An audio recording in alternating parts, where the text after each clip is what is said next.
I'm so sorry, my friends, that I'm not with you in beautiful Perth today. Thank you for all your kind wishes. My health is improving nicely.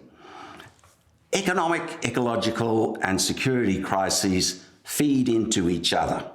Because contemporary states and markets are criminalised in much more sophisticated ways than in the past, criminology has an important contribution to make to disentangling cascades of economic, ecological, and security crises. Criminology can make its best contributions when it's a bit player in interdisciplinary teams working on the world's biggest challenges. Crises have become more dangerous because they grow interdependence. The first part of my talk is about how and why this interdependence is so. Then let's consider what might be done about it. The greatest danger to the US, China, and Russia is not each other. It's crises enabled by failures to collaborate with each other. Economic crises of unpredictable severity arise every decade or two. Global warming continuously worsens. The probability of nuclear war in the next year is unknowable, but probably extremely low. But if we multiply that low probability by 100 to guess what the probability might be of a nuclear war happening in the next century, it's probably extremely high. When nuclear war happens, it'll be like financial crises in the sense that it will cascade quickly, irrationally. Nuclear wars between minor powers might cause only tens of millions to perish, but they will be certain to blast an ozone hole of unprecedented size and climate change that's regionally variable. Stan Cohen's States of Denial persists as a challenge that criminology does not rise to concerning global catastrophes. Interdependence and complexity have accelerated with globalisation and interconnectivities of systems that now extend into space. Satellites can be ensnared by earthly viruses and entangled in human schemes to dominate.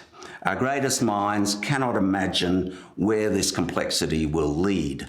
Einstein warned, "I know not with what weapons World War III will be fought, but World War IV will be fought with sticks and stones."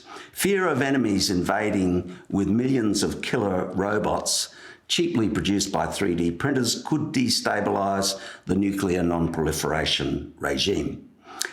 Fear, we read in the speeches of North Korean generals, that they will become a vulnerable rogue state by abandoning their nuclear program, that they fear making what they see as the mistake that Gaddafi and Saddam made.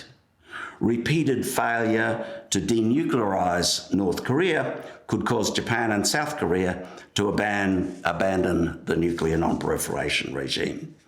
As the regime disintegrates under pressure from new technological threats, Australia may become a nuclear power. Then crisis complexity would multiply further as there would be greater uncertainty as to whose submarine piled into a nuclear conflict with a missile launch. This complexity is multiplied by the reality that the Pakistan military is already open to renting nuclear missiles to other states like Saudi Arabia.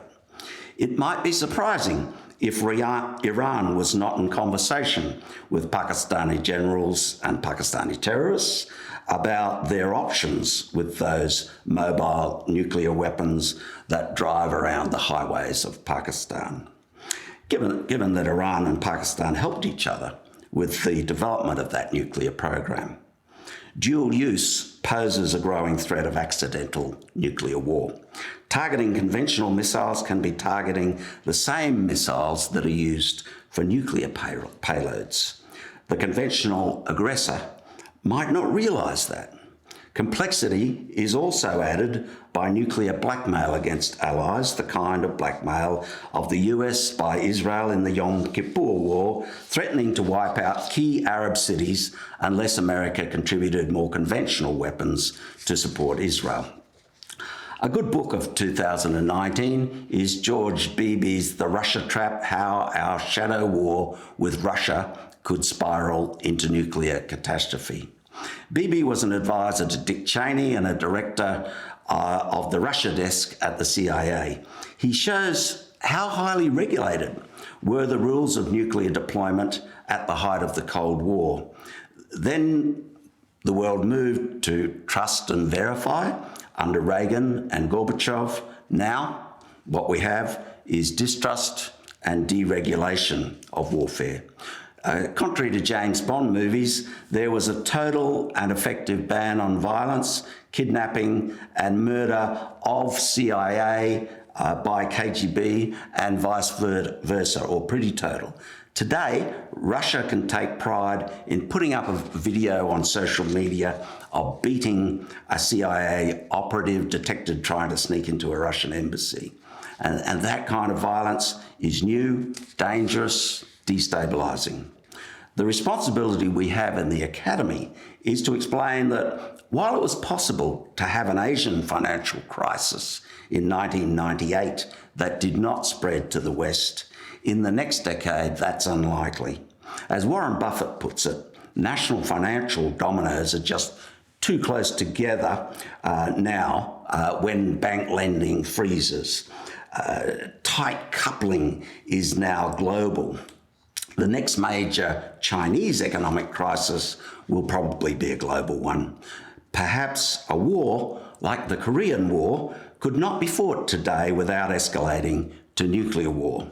In earlier periods of history, nuclear weapon systems and the radar on which they depended to detect attacks against them were separated from conventional warfare capabilities. Today, they depend on the same vulnerable satellites, shared computer software and network vulnerabilities. Peter Drahosh has a new book in press that's an inspiration for this presentation.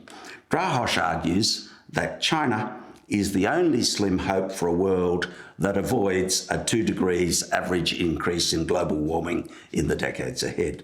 When Obama was elected in 2008, it was a time of hope. He dashed those hopes, opting for talk about a Green New Deal, renewables talk, but action that made the United States a more formidable carbon power through fracking.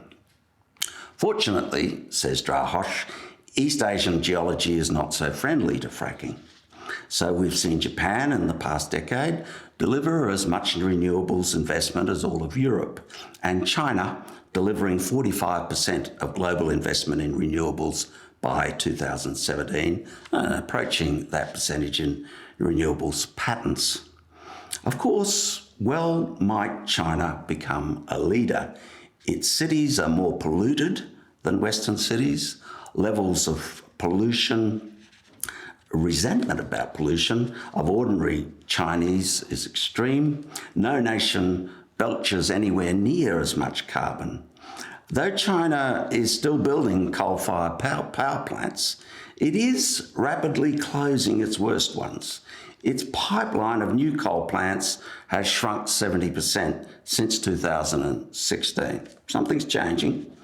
Europe might lead toward zero emissions, but the China shift from being a laggard in renewables investment to being the leader is sudden and more important. Australia might end up buying most of our cars from China in future, just as we already buy most of our wind turbines and solar panels from China. Therefore, a cheaper and better way for Australia to protect itself from China than by having nuclear weapons is combining deepening commitment to trade interdependence with China, with our universities prioritising collaboration with Chinese scientists to actually help China dominate renewables technologies. If Australia is to be a survivor society from doomsday risks, universities must lead where governments fail, in forging deeper interdependence with every economy that innovates in environmental technologies, including the US, of course. So I suspect Drahosh may be right that China has the best prospect of leading by pulling considerable state levers to decarbonise through new energy paradigms. These are enabled by experimental cities designed from scratch that include hydrogen cities, circular cities, smart cities that connect IT and green AI, forest cities of buildings that suck carbon with vertical gardens and horizontal trees, and sponge cities designed to capture all runoff water and reuse it. Even though many individual cities will fail, the program might succeed. This is the largest suite of technological experiments at scale in human history. 285 new eco-cities are planned in China. If only half are built, they'll house populations approaching the current population of the European Union or the United States and keep the West Australian economy healthy as you build that infrastructure.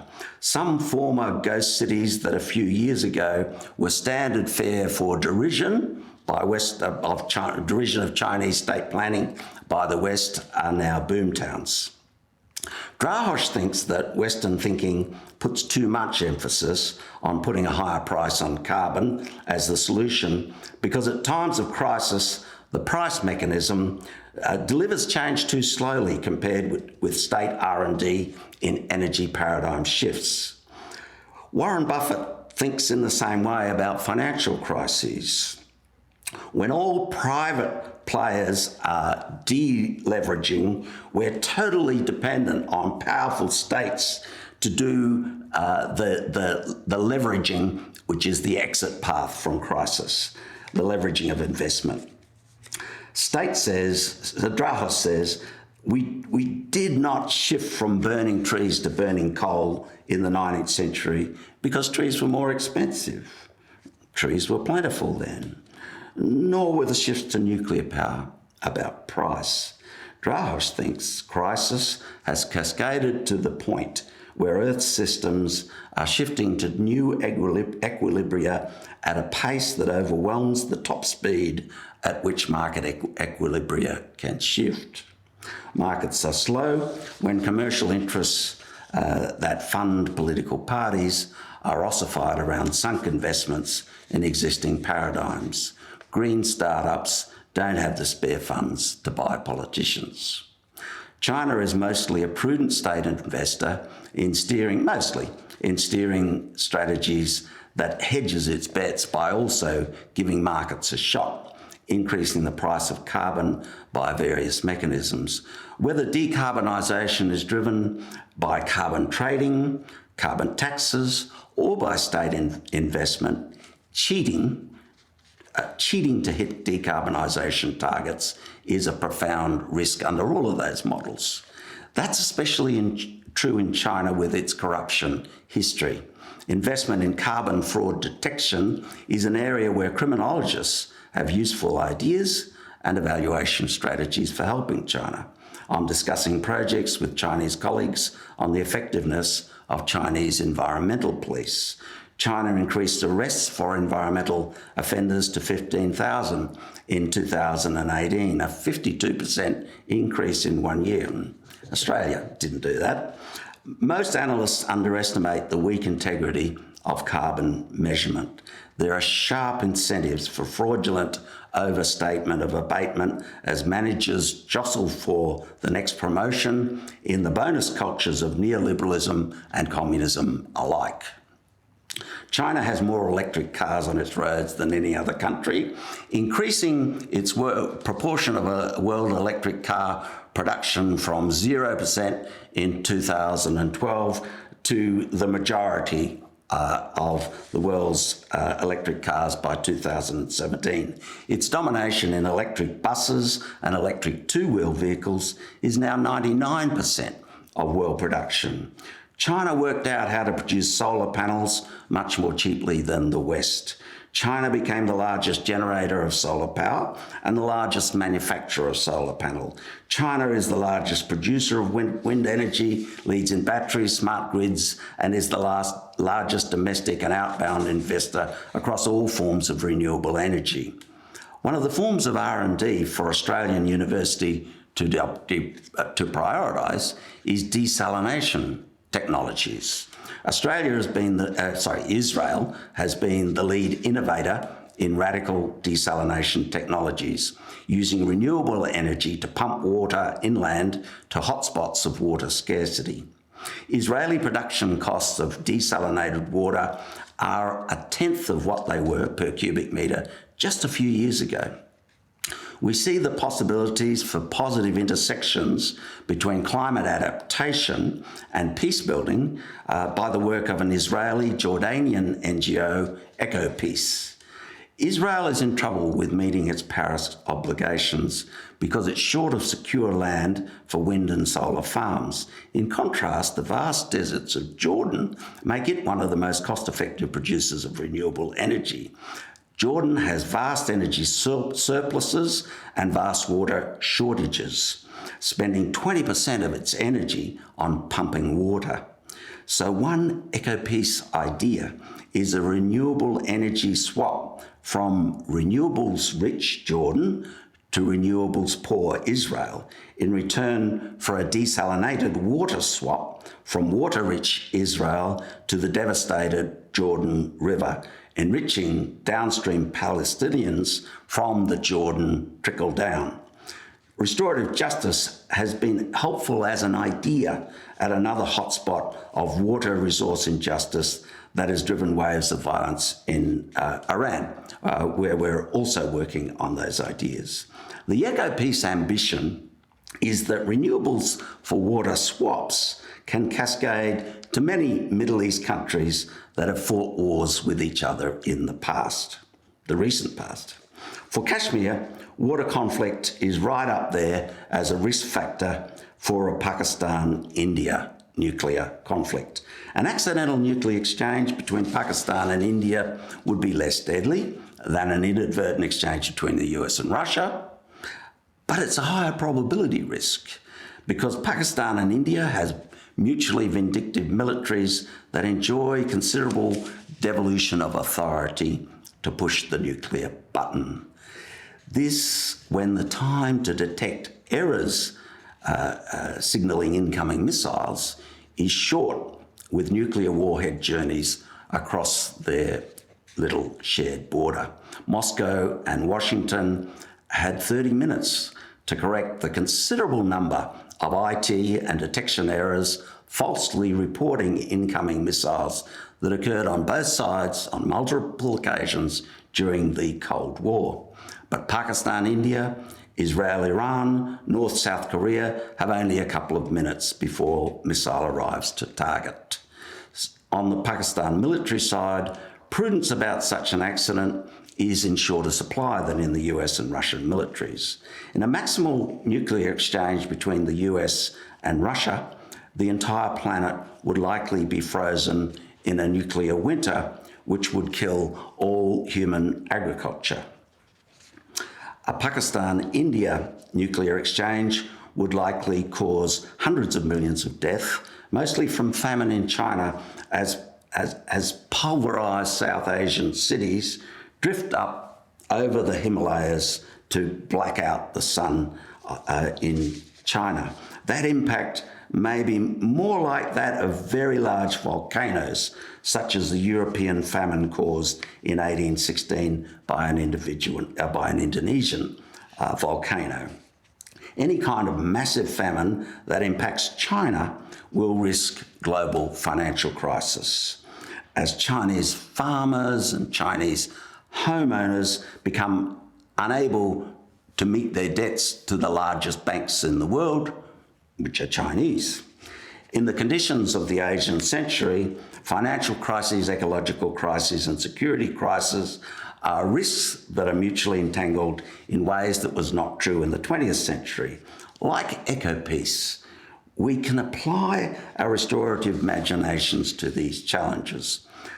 So I've illustrated here through the Pakistan-India case how a nuclear exchange could lead to a China-driven global financial crisis. Just as a South Asian nuclear confrontation can cause economic crisis can cause an accidental nuclear exchange. Scary Pakistani military statements have said that they reserve the right to conclude that a crash on the Karachi Stock Exchange that can't be explained is an act of war by India. They reserve the right to conclude that it's an act of war by India, and they say that publicly. This from a country that the IMF has bailed out 13 times in the last 30 years. With an adversary that has the cyber warfare capabilities of India, we can perhaps understand their paranoia. Old Cold Wars were fought through proxy wars in third countries. Today's Cold Wars are cyber wars. I used to think it was a good thing if the US or Israel used cyber warfare to disable a new nuclear program in Syria, in Iraq, in Iran, rather than bomb it. I used to think that bombing the territory of another country would more likely lead to escalation. I was probably wrong. We saw why when Obama seemingly said to Israel around 2010, please don't bomb Iran's nuclear facilities because we have a clever solution. This was the 2010 Stuxnet computer virus, which did seem to persuade Iran's fast-spinning nuclear centrifuges to tear themselves apart. The problem was that the Stuxnet virus spread to Perth and everywhere else, computers all over the world. Warfare with computer viruses does not cause the problems of cascading nuclear winter that can't be stopped, yet it has that same structural feature that it's easy to spread but hard to contain the contagion. The deepest new danger posed by cyber warfare is that in the next conventional confrontation, when 1 million troops mass at the Kashmir border, some clever cyber warrior will disable one side's ability to launch certain conventional weapons and in the process inadvertently disable the enemy's ability to launch some of its nuclear weapons. Enemy generals might then fear that the conventional escalation is being used as a subterfuge to prepare for nuclear attack that will wipe out their offensive capabilities.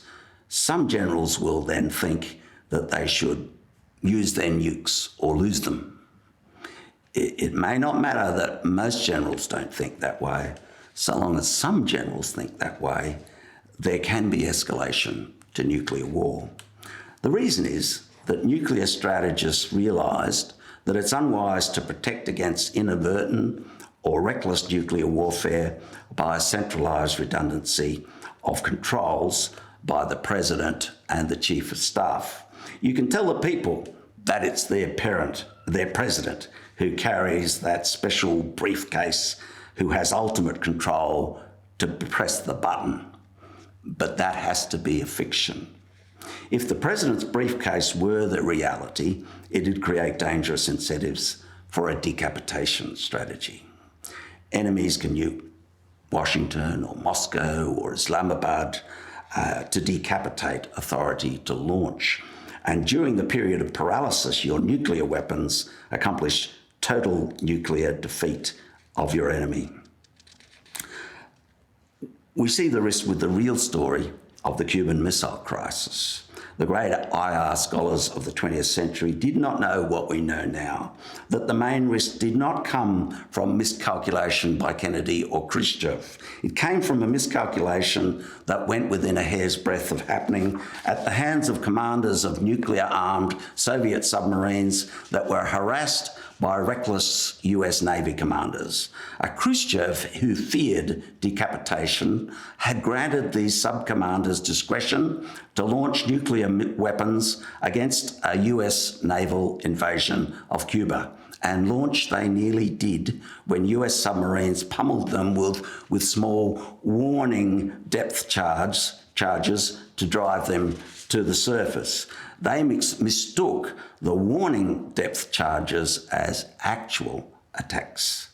They were clear that their orders were to fire nuclear weapons to wipe out the US fleet above because they believed wrongly they were under attack. Defence Secretary McNamara says that without the restraint by those Soviet submarine commanders, if that had happened, it definitely would have triggered nuclear retaliation by the US. Cyber war risks multiply these threats from diffused military empowerment to launch compared to the physical risks of the era of the Cuban Missile Crisis. So I commend to cybercrime colleagues research on whether cybercrime attacks on non-war targets could cascade across supposedly secure systems such that they are misread as cleverly concealed attacks on nuclear launch capabilities.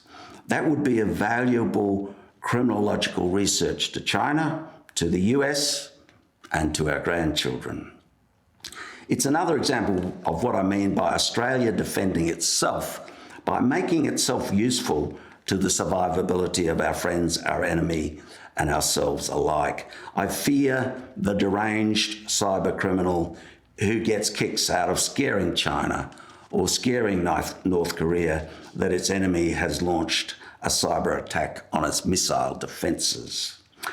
So far, I've illustrated how economic crises, like crashes of the Karachi Stock Exchange, ecological conflicts over famine caused by damming rivers can risk escalation from conventional to nuclear war, and how nuclear war can lead to global ecological and economic crises.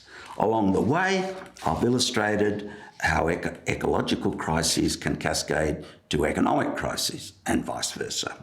And I've argued and I've urged scientists to bypass governments by contributing directly to risk reduction, be it cyber risk reduction or restorative environmental justice collaborations with organisations like EcoPeace and Iran that reduce environmental risk and security risks by creating ecological and economic interdependence between old adversaries like Jordan and Israel, ultimately Iran and Israel, and in doing so, transform the Jordan River Valley from a $3 billion economy to a $60 billion economy that primarily benefits impoverished, angry Palestinians. In an interconnected world, there may well be opportunities in Australia to deploy restorative justice to prevent economic crises in China. Now, there's a wacky idea for you, but our past work has argued that there have been opportunities in Australia to prevent economic catastrophes in the United Kingdom and the United States, such as the crash of 2001, when victims included Enron and the accounting firm Arthur Andersen. Arthur Andersen was the accountant to Enron and others that crashed globally, including HIH and OneTel in Australia. My research shows that Australian regulators were early detectors of corporate crime by Arthur Andersen. If we had a more cosmopolitan regulatory imagination, we could have saved America a lot of pain in 2001. Likewise, Fissy and I argued in 1993 that BCCI, Bank of Credit and Commerce International, was another case where many countries, probably including Australia's regulators, could have acted preventatively. It was known by the CIA as the Bank of Crooks and Criminals International. They should know. The CIA used the London-based bank extensively. The CIA had several BCCI accounts.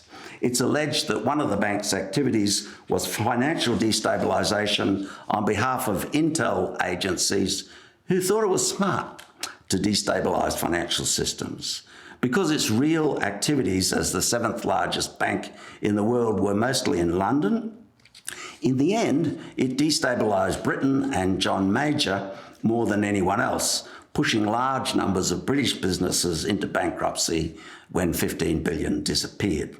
In cultivating the bank, the CIA were insistent that takeovers of American banks and the investment of Bank of America in BCCI be reversed, but the CIA allowed its allies to carry the financial can.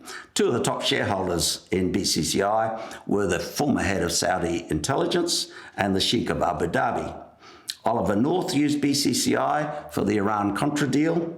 So did Manuel Noriega, Saddam Hussein, Colombian cocaine cartels, Syrian drug runners, gun runners, Palestinian terrorists, the Afghan opium trade, the Afghan Mujahideen, and Osama bin Laden. BCCI financed the illegal purchase of nuclear materials for the Pakistan Atomic Energy Commission. Australia should have been alert to the regulatory dangers of BCCI to the global financial system because it had hosted the CIA-sponsored dirty money predecessor to BCCI, the Nugan Bank. It was much smaller than BCCI, but it caused reputable Australian investors to lose a lot of money. Its Australian principal, Frank Nugan, was found with a self-inflicted gunshot to the head on a remote dirt track.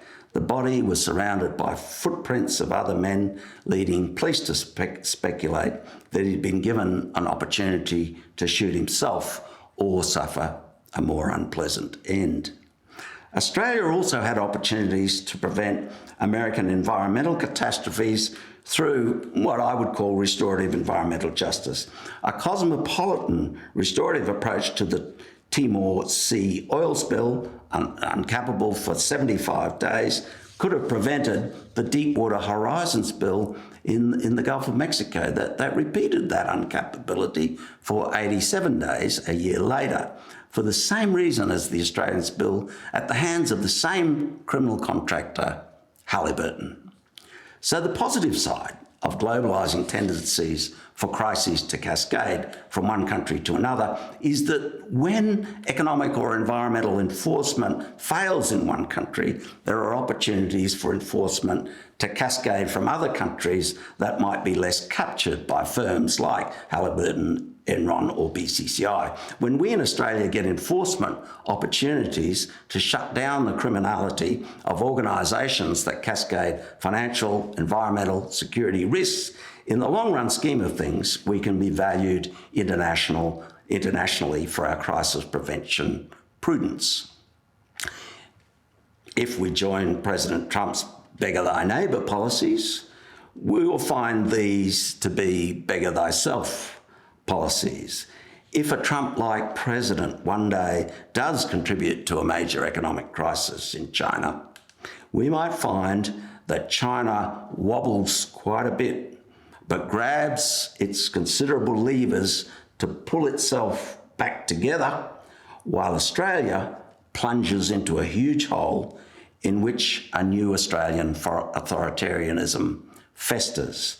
Authoritarian regime change in Australia might be more likely than democratic regime change in China. This is why we are smarter to be a country that deploys our regulatory skills to help China avert Chinese economic crises and to help it avert ecological crises. So, what can universities contribute to debunking? First, debunk the cult of the offensive so that so afflicts nuclear strategy thinking today. The cult of the offensive means that if war seems inevitable, it's best to be the first mover to war. The cult of the offensive in strategic thinking allowed hawks to capture the agenda in 1914, leading great powers like Germany and Britain into a war that was clearly against their interests and that they did not want to fight. State appropriation of cybercrime expertise is creating a new cult of the offensive. A new cult of the offensive is visible in the case of Russia in Crimea, Ukraine, Syria, and China in the South China Sea. But the heartland of this new cult of the offensive is invisible. The United States also embraces it. It is most importantly about over-optimistic assessments of cyberwar capabilities to disable the enemy when nations strike first. Over-optimistic because when we are causing the fog of war for them, they are creating a cyber fog of war for us, wiping out our cyber ways of seeing. James Acton, for example, argues that the new hawks of Russia, China, and the US are worried about the growing vulnerabilities of their nuclear command, control, communication, and intelligence capabilities, especially their satellites, if their enemies attack first. And they are all overly optimistic that if they take the offensive first, their advantage will be decisive. American, Russian, and Chinese warfighting capabilities seem to have converged on a new version of the cult of offensive that we had leading up to World War I. Debunking priority 2, the cult of rationality. International relations theorists pose a kindred danger to economic realists.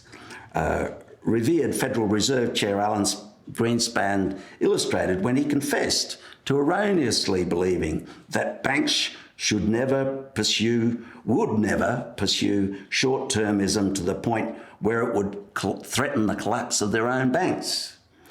Rational market choices would correct such errors by private banks, he used to think. What was actually needed was more regulation to protect banks from themselves and to protect us from them. As Drahosh argued with carbon markets, so with economic and security crises. Rational market logics have their place, but we can't be naively dependent on rationality or some particular version of it. Fine American strategic minds could say to FDR in 1941 that there's no way that Japan could do something so irrational as attack America. It'd suffer defeat in the long run, so they won't attack. Likewise, Stalin thought it was irrational for Hitler to attack Russia. The US thought China would not be so irrational as to fight to defend North Korea in 1950, and on and on and on. Misplaced confidence that our enemies compute rationality in the same way that we do is a recurrent cause of catastrophe. Intellectually, one of our jobs as regulatory thinkers is to explain how and why the judgments of banks and nations are more complex than the models of rationalists and realists allow. Responsive regulatory theory says we always need to establish good communication channels to persuade and explain what might seem like provocative rather than reasonable moves, averting threats while having deterrent capabilities threatening in the background. We always need to work at building interdependence between regulator and regulatee. We always need to work at enculturating trust while institutionalising distrust. The problem with the cult of the offensive is that it does the opposite to enculturating trust. This is bread and butter stuff to regulatory theorists, but we know it's not to economic regulators who are rationalist neoliberals. We know that in the fog of war, in the fog of financial crisis, as crises move faster and deeper, decisions rely on simplified cognitive frameworks, armchair assumptions that the enemy or the market will be rational in the way that we are rational. Leaders at times of crisis use selective attention to underestimate an enemy's resolve and misunderstand their objectives. Simplified cognition is why herding and groupthink are rife. And of course, universities must confront the politics of denial with inconvenient truths. That's why it's good that Gareth Evans gives talks on why it has been dumb luck that nuclear weapons have not brought about a major conflagration. One key to preventing crisis risks is better relationships among great powers. Gorbachev believes that he could have persuaded Saddam to pull out of Kuwait in 1980 had he worked more collaboratively with Bush, and with more time to prevent the cascade of catastrophes that awaited Iraq. Likewise, had Gorbachev worked constructively with Bush in 1990, together they could have prevented the cascade of Milosevic's adventurism in Yugoslavia, a cascade Russia and the US ultimately did end when they did work together to position troops from both great powers to prevent the conflict from cascading to Macedonia in 1995. When the Soviets pulled out of Afghanistan in 1989, they could have worked with the US to support post-communist transitions in the way they did work together to support post-communist transitions in Eastern Europe. They dismissed appeals from the Afghan president to do just that, to prevent Mujahideen warlords from fighting to take over. Both great powers dismissed the Afghan president. That was a tragedy for Afghanistan, for the West, and for Russia. So, what to do? 1, identify crisis prevention strategies that benefit our allies, our enemies, and us. 2, prevent new Cold Wars through projects of cooperation on mega crisis risks, as with talking and acting on the cybercrime risks to accidental nuclear war. Renewables technology is the top collaboration priority for confidence building with China. 3, promote joint preventive diplomacy by the great powers. The path not taken in Afghanistan in 1989, Iraq in 1990, Yugoslavia in 1990, the path that was taken in Macedonia. Bina da Costa and I argue that universities should support a preventive diplomacy wiki. Universities can catalyse preventive work with diplomats from China, Russia, the US on how they can help each other to reduce risks they each inflict on the other. 4, enculturate crisis cosmopolitanism. Countries like Australia and fields like criminology can make improved contributions by helping prevent future global financial crises, for example. Just as when literal viruses arise in Australia, and Australia is the first mover in halting the contagion, Australia can be a first mover in preventive regulatory work on financial crises when those opportunities come their way, on cybercrime viruses when those opportunities come their way, and more. 5, support NGOs like EcoPeace that have a politics of hope and interdependence as an alternative to crisis denial. 6, harness populist fright after near misses to challenge the politics of denial locally and globally. Chernobyl accomplished that. Gorbachev negotiated for every Soviet nuclear plant to be twinned with the safety team of a German facility after Chernobyl. Risks of nuclear accidents fell to 1% of what they were worldwide before Chernobyl. The next chance for peace in the Middle East is when Israel next has a near miss of a catastrophic war. 7, reject regime change projects. Persuade great powers that forcing regime change has a history of cascading crisis. 8, educate that the best way to prevent tomorrow's crises of one kind is to prevent today's crises of a different kind. Debunk doomsday denial, debunk overconfidence in rationalist analysis, and debunk the cult of the offensive. 9, defend and strengthen the nuclear non-proliferation regime. Paris and Basel are other preventive regulatory regimes. 10, multiply redundancy of layers of regulatory strategies for crisis prevention as a response to complexity. 11, defend big ideas that conservatives hate. More redundancy in regulation of finance, regulation of the environment, and regulation of war. More R&D gifts of crisis prevention for our enemies. Criminologists can be prominent in collaboration with Russia and China. Collaboration is the essence of survival for our beloved planet. Thank you.